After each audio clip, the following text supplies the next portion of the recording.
Hi, I'm Laura Drab. I'm the 5th grade teacher at Walnut Cove Elementary, and I'm here to show you a fun and easy science experiment you can do with force and motion. The first thing you're going to need is a piece of paper. This is just a regular piece of paper that I've cut in half, so 8.5 by 11, cut into half. You're also going to need some masking tape or scotch tape, a pencil and a ruler, optional, but also really helpful. So let me show you how we're going to make our ring gliders. When we finish, they look like this. They're real simple and easy to make, and they're a lot of fun to play with. So I'm going to adjust my camera so you can see what I'm about to do. So first thing I'm going to do is I'm going to take my half sheet of paper and I'm going to fold it in half like a hot dog bun. I'm going to make sure I have a nice, clean, crisp crease.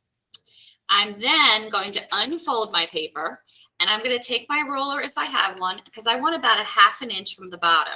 So I'm going to measure a 1/2 inch from the bottom, and I'm just going to put a little mark to help me know where that is.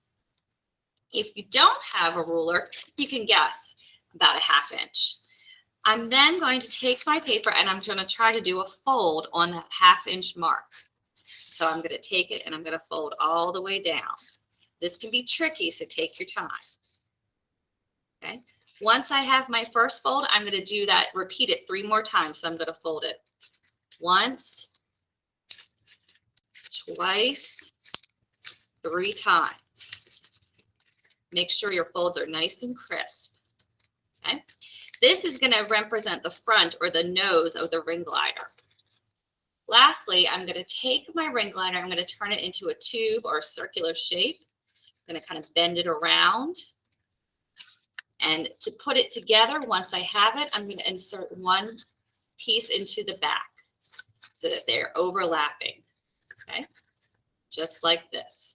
Finally, I'm going to take a piece of tape, masking or transparent tape is fine, and I'm going to tape my ring glider together. And that's it. Voila, I have a ring glider. Now, here's the fun and interesting part. So there are different forces acting on the ring glider. When I go to throw my ring glider, a couple things are going to happen. One, in order for it to fly, it has to overcome gravity. Gravity is the force that pulls things to Earth.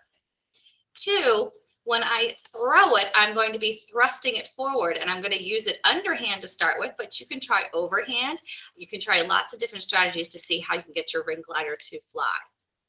My thrust has to overcome gravity, and to do that, I'm going to need some lift. And lift is because of this circular shape, the air is going to curve around it nicely and allow my ring glider to fly. And finally, the last force is drag. Drag is air friction. That is when things slow down.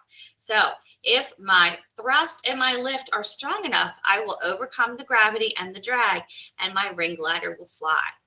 Take it someplace outside if you can, where you've got lots of room. If you want to try throwing it in different ways, I recommend underhand to start with, either one hand or 2. Try some different directions. You can try playing catch with it. You can aim it at targets. You could even have a contest to see how far your ring glider will fly. I hope you enjoyed this science lesson experiment and you try it at home. Hope you have a great day. Thanks for joining me.